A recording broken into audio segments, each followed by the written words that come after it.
kepemimpinan yang kuat yang menghormati kedaulatan rakyat. Artinya kembali kepada jalur demokrasi yang baik. Itu yang tentu yang kita bicarakan tentang demokrasi ini. Bukan dalam bentuk tujuan, tapi bentuknya ialah rakyat mendapat hasil yang lebih baik.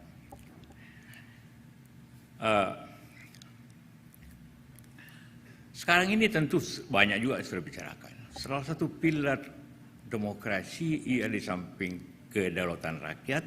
Kedaulatan rakyat itu dicerminkan oleh jalannya trias politika yang baik. Eksekutif, legislatif, yudikatif.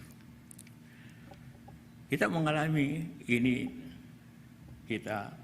pilar-pilar kita ini sudah mulai mengalami masalah-masalah dan juga banyak celaan, banyak yang merusak sistem itu. Pemerintahan tentu tahu semua, korupsi, penyelewengan terjadi, di legislatif terjadi hal yang sama, banyak orang ditangkap. Yudikatif juga, KPK bermasalah, MK bermasalah, DPR juga banyak masalah-masalahnya. Kalau pilar-pilar ini rusak, maka trias politika tidak jalan, terkuasai. Maka demokrasi juga akan tercerai-berai. Kalau tiangnya rusak, demokrasi itu, maka demokrasi akan jatuh, kan begitu. Rumahnya akan ambruk kalau pilarnya rusak. Dan pilar itu rusak itu cenderung sekarang mengalami masalah. Mulai tercelah, mulai orang dibibirkan. Nah, mari kita semua menjaga di sini. Bukan hanya mendiskusikan apa itu demokrasi, tapi bagaimana kita menjaga demokrasi itu berjalan dengan pilar-pilar yang baik.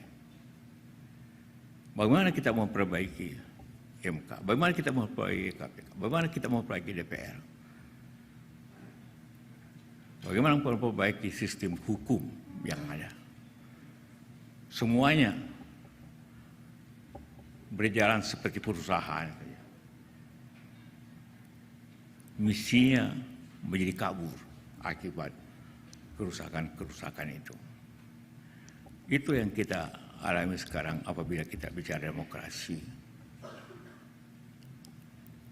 Kenapa itu semua bermasalah? Tidak ada orang yang bisa menegur masalah itu. Siapa yang bisa menegur? DPR atau rakyat atau lembaga-lembaga yang ada, MK, PK. Kalau kita sendiri berbuat hal yang sama dengan mereka, bagaimana memperbaiki MK? Kalau kita sendiri mengajak MK untuk berbuat yang keliru, bagaimana memperbaiki KPK? Kalau kita sendiri berbuat yang sama dengan pimpinan KPK, bagaimana mengatasi DPR? Kalau kita sendiri mengalami yang sama. Inilah yang masalah yang kita hadapi pada dewasa ini. Bagaimana memperbaiki fondasi pilar demokrasi di Indonesia ini dan perilaku kita untuk sama. Mudah-mudahan kita mempunyai keteladanan